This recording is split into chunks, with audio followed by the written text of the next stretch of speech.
Hey everybody, this is Zachary Jeans. Let's keep walking through the Bible. So today is day 363, and we are working our way through the book of Exodus. We are in the last chapters of the book of Exodus, and I had intended yesterday to kind of go through a good chunk and maybe even wrap up, because some of it is fairly tedious. It's in terms of the actual statements about like what to make and what to do, and then Moses, after he lists all that out, and it's really good stuff. It's very detailed oriented stuff to go through. However, it then repeats like, here's what Moses actually did. And it repeats, he did this, he did that, he did this, he did that in the setting up. And of course it's foundational. It's an important section of text. God would not have put it here if it wasn't. It just is more important for the people who actually set up the temple, or at first the tabernacle, the tent of meeting, and then eventually the temple that was built, first, second temples. And at some point, prophecy suggests there will be a third temple. So I say that to digress, and I'm not making any promises, but today, Lord willing, we are going to probably get to the end of the book of Exodus. Now, I have an interesting thing to share with you. So yesterday I was so troubled by my teaching, and you're like, why? Why were you troubled? I was troubled because I had this moment in teaching about the tent of meeting where Moses had gone outside of camp and he would meet with the Lord there, or the Lord rather would meet with him. And in that moment, my recollection of what I've always understood the tent of meeting that preceded the building of the tent of meeting, that is the tabernacle, with, the altars and whatnot, I got confused in the middle of teaching. It's kind of embarrassing for me. Now, it'd be one thing if I'd never read this section of the Bible, but I've read it many times. I believe I've written this entire section out by hand at least more than once, studied it, heard sermons on it, and I had this moment of doubt. I was like, wait a minute, is this a preceding of the... And so today I spent some time in the commentary and reflecting on it. And the reason why I was confused is because I have studied this. There are multiple schools of thought here. So let me just outline them real quickly, and then we'll pray and we'll get into our passage today. So one school of thought is that it is in fact the tabernacle. It is the tent and outer court and whatnot that Moses is going to go on to describe here in detail in chapters after chapter 34. And that this is a point of the story in which he's just describing, hey, this is what would happen on the regular. And then he goes into describing the temple and the sanctification of Aaron and his sons. And then we'll go on to finish the book of Exodus. So it's a story formatting issue for some. Others believe that this tent is in fact the tent that is separated away from the camp, that it is where Moses would go out to, and it is perhaps even the tent which his father-in-law, Joseph of Midian, would come on out to meet him and bring his family, when they're out there in the desert. So this is perhaps the tent that they went into and were separated out and away from the people. Because of the conversation there about how the people would come to Moses to receive judgment. And as described in chapter 33, we find out that the Lord would meet with Moses and he would render judgments and whatnot for the people. There are some that believe that this is a pre-rudimentary version of the tabernacle based on Moses's conversations and meetings with the Lord. And so yesterday when I was teaching, I was like, my initial and firm belief had been that this was a pre-version of the tabernacle, but not with all of its elements. In other words, there's not the show table, there's not like a full-on altar and this and that in there. There's probably some lampstands, but maybe not exactly to the specification, right? They were probably there for light. So that had been my reading of it. And in further review, I tend to think that that is actually the case. I think that this is the tent where Moses had separated it out from the camp. The Lord had asked him to put this there. That would be my assumption, because the Lord doesn't come into the camp. The Lord meets with Moses outside of the camp. And lest, His holiness break out upon the sinful, rebellious people that he's attempting to redeem. Okay? So that's what I think. And I think that this is not the actual tabernacle as described in the chapters after chapter 34 here. So just to sum up, special place, God set it up, or not physically, but told Moses, meet with me out here. And then it precedes the actual building of what would be the tabernacle. All right, so hope that's clear. Why don't we stop? Let's pray. Lord, I love you. God, thanks for having mercy on me and my memory, and also my own confusion about things that I thought I had all straightened out in my head. And I just love that you're continuing to teach me and humble me in front of the people that I'm trying to teach. I love you, and you're so good. So, Lord, please meet with me. Please meet with me, and meet with these that are taking time to get in your word. And we just give you this wonderful time in Exodus. It is wonderful. I say that because a lot of us can get drugged down in the details. And Lord, I want to honor you and not dishonor your word, but also recognize that those that are taking time to get in your word, they aren't sacrificing in your altars anymore. That you have already done that, Jesus. You've presented yourself, and you are our sacrifice, and you are high priest, and you are everything that we need. And so, Lord, we just receive that, and we say thank you, and we just give you this time. Amen. All right, well, why don't we open up chapter 34, verse 1. We're going to get back into these tablets, and I've already referenced them, but I do want to start back at chapter 34, verse 1, and kind of go that direction. We won't get word for word here, but we're just going to touch upon the top level points, okay? So the first point is that Moses makes new tablets, and then the Lord, writes on them. So verse 34, or chapter 34, verse 1, the Lord said to Moses, cut for yourself 2 tablets of stone, like the first, and I'll write on the tablets the words that were on the first tablets, which you broke. Which you broke, Moses, right? He crushed them up, and yeah. So, be ready by the morning, and come up in the morning to Mount Sinai, and present yourself there to me on top of the mountain. No one shall come up with you, and let no one be seen throughout all the mountain. Let no flocks or herds graze opposite that mountain. Okay, very clear instructions. Come up solo. So Moses cut 2 tablets of stone like the first, and he rose up early in the morning and went up on Mount Sinai as the Lord had commanded him, and took in his hand 2 tablets of stone. The Lord descended in the cloud and stood with him there, and proclaimed the name of the Lord. The Lord passed before him and proclaimed, the Lord, a God merciful and gracious, slow to anger and abounding in steadfast love and faithfulness, keeping steadfast love for thousands, forgiving iniquity and transgressions and sin, but who will by no means clear the guilty, visiting the iniquity of the fathers on the children and the children's children to the 3rd and 4th generation. Interesting. The Lord said he would proclaim his name before him. He would go before him and proclaim his name. And his name is the Lord, a God merciful and gracious, slow to anger and so forth, but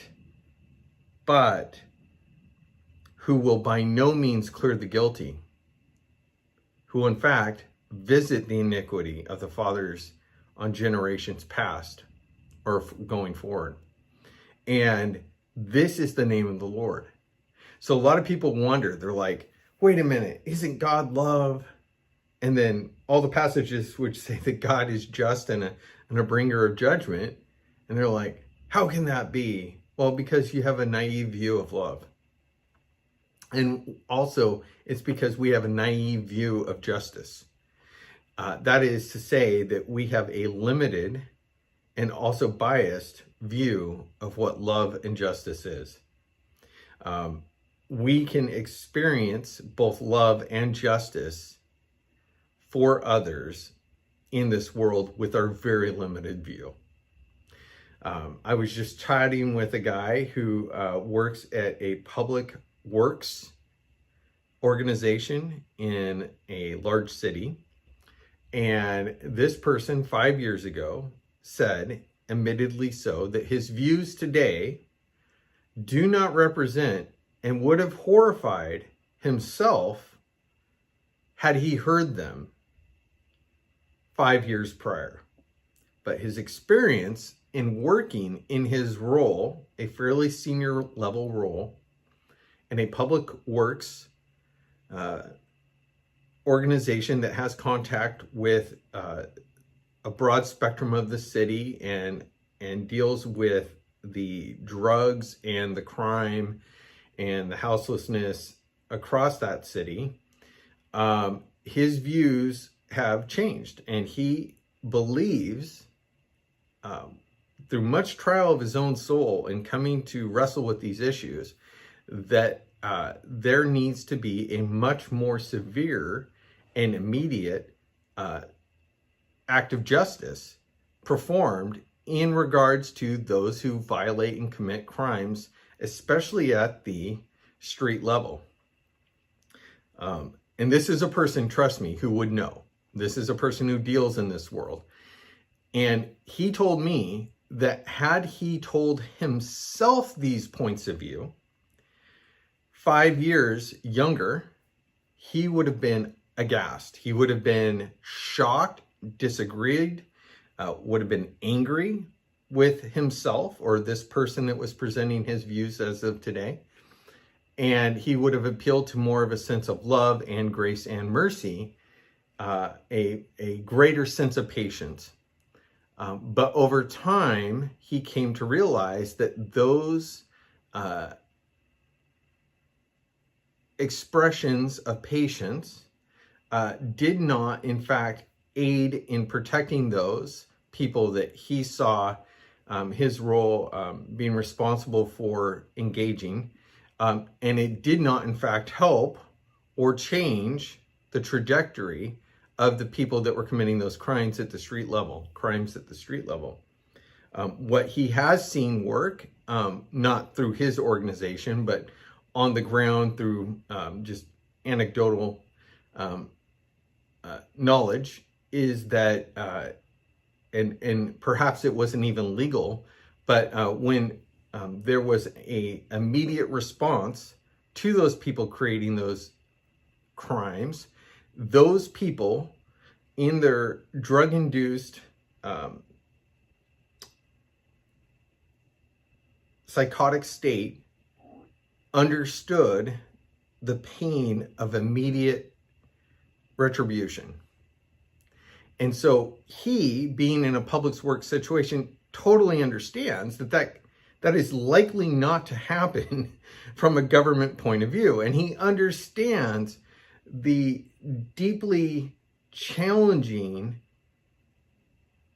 position that would put a government works organization or any level of government in to have to remit that kind of force on a society that is in criminal and oftentimes violent action against people. He doesn't know what else will actually fix it. So I tell that anecdotal story, that story about somebody I've talked with. And I don't know how to reach that person. It's just somebody I met and had a conversation with. And he was able to be candid because no one else was listening, right? It's amazing what people tell you when they know that they have the the freedom, and the conversation doesn't have to be in any way recorded. And I have done what I can to, in fact, not disclose what organization that person had worked at. Justice does, in fact, have a merciful quality. And so when justice occurs, it comes from a place that is first, if you notice, a God who is gracious, God who is faithful. And then comes justice. So we don't start with here is the rule, you broke the rule, here is justice. And after justice, now I'll apply grace and mercy. It starts with grace and mercy. And it extends that patience. But when that patience is surpassed to a point where the person or group of people, in this case Israel, refuses to repent, or in the case of those that they're going to dispose or displace, the Amorites, Hittites, Jebusites, and whatnot, they've had hundreds and hundreds of years in that land and have rebelled and done horrific acts, that God will in fact use a rebellious people to displace another rebellious people in an act of justice. So just a note on that God's name is more than twofold, but here displayed in two clear tree branches off the one whole: grace and justice, right? So verse 10, and he said, behold, I am making a covenant before all your people. I'll do marvels such as not have been created in all the earth or in any nation, and all the people among whom you are shall see the work of the Lord. For it is an awesome thing that I will do with you. Observe that I command you this day. Behold, I will drive out before you the Amorites, Canaanites, Hittites, Perizzites, Hivites, and Jebusites. Take care, lest you make a covenant with the inhabitants of the land to which you go, lest it become a snare in your midst. God sending them as the sword to render his judgment on these people. And it's going to be a temptation for Israel to not want to engage in that conflict and take the risk of that conflict. It is going to be temptation to not take advantage of the things in which those peoples have. Their female people, the women taking advantage of the trade opportunities. And God will go so far as to say that they could be ensnared into worshiping little gods and not the Lord, and violating, of course, the first and great commandment. Thou shalt not have a God before me. So let's come down and he will repeat the commandments, and we'll come down to verse 29. Okay. When Moses came down from Mount Sinai with the 2 tablets of the testimony in his hand, as he came down from the mountain, Moses did not know that the skin of his face shone, because he had been talking with God. Aaron and all the people of Israel saw Moses, and behold, the skin of his face shone, and they were afraid to come near him. But Moses called to them, and Aaron and all the leaders of the congregation returned to him, and Moses talked with them. Afterward, all the people of Israel came near, and he commanded them all that the Lord had spoken with him in Mount Sinai. And when Moses had finished speaking with them, he put a veil over his face. Whenever Moses went in before the Lord to speak with him, he would remove the veil until he came out. And when he came out and told the people of Israel what was commanded, the people of Israel would see that the face of Moses, that the skin of Moses' face was shining. And Moses would put the veil over his face again until he went in to speak with him. Okay, so the way that Hebrew is translated, and I haven't done an exhaustive study, but it is as though there were like horns of light coming out from his face. Literally, horns of light. So shafts, horns of light. And I just want to draw your attention to Revelation chapter, well, I think it's chapter 1, but let me just double check here. So if you want to flip over there, you're welcome to. I just want to read a quick explanation of what John saw when he met the Lord, okay? So, flipping over here.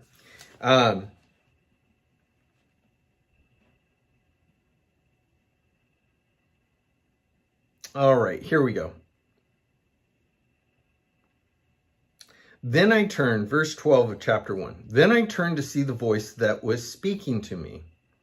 And on turning, I saw 7 golden lampstands. And in the midst of the lampstands, one like a son of man, clothed with a long robe and with a golden sash around his chest. The hairs of his head were white, like white wool, like snow. His eyes were like a flame of fire. His feet were like burnished bronze, refined in a furnace, and his voice was like the roar of many waters. In his right hand he held 7 stars. From his mouth came a sharp two-edged sword, and catch this, and his face was like the sun, shining in full strength. Now, when Moses met with the Lord, he met with the Lord. That is the expression of his person in and through a pre-incarnate Jesus, the Christ. I believe this is what he met with. This is the person he met with. Now, there is research that discusses when we engage in relationship with other people, the constituent parts of ourselves that isn't physical but electromagnetic, the parts and pieces of us that express itself, right? Not just not like in a physical voice, the vibration of the sound that comes from our body, but those things in which those intentions, thoughts, emotions, which are carried within ourself, they've measured and shown that they actually express and engage with the environment around us. So much so that they've actually measured plants and how they can actually respond to a person's intentions to whether to speak kindly to them or sing to them, or with the threat of burning a plant. They can actually show an actual response. This is all stuff that's been studied decades and decades ago. But they've also measured I don't know what the right word is here, are like kind of, if you want to think about it, electromagnetic or our expression of ourself out several feet. If not, I think the last study I heard reflected upon by a couple people suggested it was like 22 feet of range just in a natural effort. And you're like, whoa, that's new agey. No. I'm not talking about anything new agey here. I'm talking about the actual physical, quantum physical science behind us, the electromagnetic, this stuff that you can't see with these eyeballs, but is in fact occurring all around us, in and through us, right? You can't see every bit of radiation the sun is emitting on us just through the light spectrum, right? Our brains are doing its level best to interpret that through the eyeballs, rods and cones, and then tell us what's happening. There's a whole spectrum of reality that's going on all the time. We know that, right? You can't see the radio waves that are pulsating through this room, but nonetheless, they are pulsating through the room, okay, from radio stations all over, let alone, astrological, things out in the stars, okay? So we are entities that are complex, right? That's fair. And that the Bible talks about us of having a soul and a spirit, and that the word of God can divide between it, joint and marrow, right? Between our very soul and spirit. So there are complexities in us, and we're just beginning to be able to measure some of this stuff. And I bring all that back to talk about this entanglement that occurs, which is actual relationship that occurs between people, right? Our thoughts, our emotions, our intentions that can be felt by plants and by other people. Some people are more sensitive to that stuff. Some people aren't, but it's occurring, right? And we're starting to measure that. And what I want to propose to you here is that when Moses met with this one who John describes, Jesus, right? But not the humble carpenter shuffling around the desert, right? But the glorified expression of God as a person, and his face being a light as though the sun, and his eyes being that much brighter. And as Moses met with this one, over time, that entanglement of person, right, the engagement of relationship back and forth, the conversant back and forth, intentions and thoughts and ideas being expressed between the two, a lasting impact obviously was left here. And as a result of that wonderful engagement, it wasn't just that he had a bright countenance, right? That he wasn't just full of the Lord, which he was, right? It wasn't just that, but some impartation of God's expressive glory as seen by the human mind through the eyeballs as light. And it says like horns of light coming out, shards of light coming out from Moses's face. So much so that it freaked people out that he had to put a veil over his face. And that didn't stop the light from existing. That just prevented them from not being freaked out, right? So, and maybe that's what I'm doing here by sharing some of this information. I'm revealing a little too much light about reality, and you're like, that's too freaky for me, Zach. Stop it. Why can't you just, give me the Sunday school version? Well, there's lots of Sunday school versions. I would encourage you. There are great Bible teachers that really break down and yet still provide depth and clarity. The Bible Project. Go to the Bible Project. Great. I'm not endorsing every aspect of their theology. I don't know all their theology. Go look at the Bible Project. Watch their videos. Okay. I tend to incorporate some more concepts outside that we're learning about reality and try to help us understand what may be going on here. And what I think is going on here is the same thing which God talks about, why we are not to have sex with a bunch of people, because when we enjoin ourselves to them, we are knitting our literal souls together, right? And then when you stop that and you rip it apart, there's actual damage, not physical damage. So sometimes it expresses itself through verbal anger, right? And in horrible situations, physical between the two people. When you pull that relationship apart and they're trying to deal with their broken relationship, and it's coming back together and breaking and coming back together and breaking.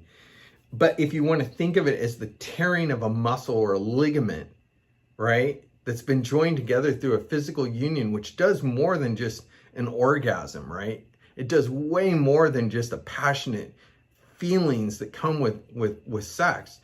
It's an actual knitting together of the souls, and it's ripping that fabric apart as the two souls are intertwining. Now, in our relationships, all of our relationships are a form of entangling, quantum entanglement, if you will, soul entanglement. And when you knit them together in love, compassion, grace, and occasionally justice, right, has its own impact. All of that is a knitting together.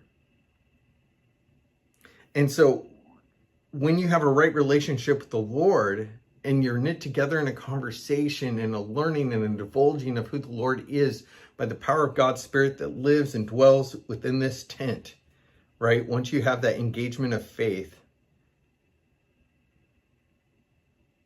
and you engage, God begins to unveil more and more of himself to you. Then that entanglement becomes more and more apparent in your person, and you begin to shine out who God is more and more through the veil of this person, yourself. And as people, those who know the Lord, see the Lord in you, it magnifies at a greater level. And those who don't know that Lord and don't have God dwelling within them, see God in you. And it makes them sense their lack of having their creator, who they are separated from, which is a whole nother conversation about the emotions and the feelings that may come around from that. But hopefully the greatest emotion that eventually will surface in them is a hunger and a desire to have that which they know now that they don't have, because they've had a taste or an experience of God in and through your life. But I also want to contend or commend, I think contend would be an argument. I want to commend, advise to you that there is wisdom in the veil that Moses places over his face. When you walk into a room, let's say a holiday party or, a coffee shop, what's the decorum of the room? What's the tone and level of conversation? Are you free to just shout? Of course. I mean, until somebody shuts you up, right? You can shout anything. Rip City, right? Go Blazers. Like, we're in a library. Shh, right? If you go into a bar, a sports bar, and the Blazers score, and everybody's there watching the Blazer game on the big TVs, and they're all talking and like watching the game, and then they score a winning bucket, and everybody screams out, and it's like, Rip City, like, go, different than at a funeral where you do the same behavior, right? So there's a decorum. So what I would suggest to you is that Moses is using wisdom here in order to best level communicate with the people who don't have that intimacy of relationship with the Lord. Now, that's on you to decide. Are you John the Baptist crying out in the wilderness? Is that what God's called you to? If it is, it is. Okay. I would suggest to you that with the gospel, it's not purely, well, they'll see my things I do and they'll just know that I know the Lord.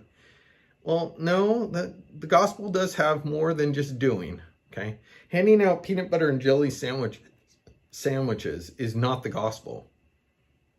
I once heard a really smart, kind-hearted Christian leader advocate that the gospel, he held up this lunch bag that we had gone and handed out and told us that was in fact the gospel, and it's not. It's a perversion of the gospel, largely by Marxist concepts, okay? It's a hijacking of the church and the truth. There has to be an actual expression of who God is, who Jesus is, our nature, sinful rebellion against God. God provided a solution, and that we can, in fact, trust ourselves to him and be saved. That's the good news. Now, that can be done with a sandwich.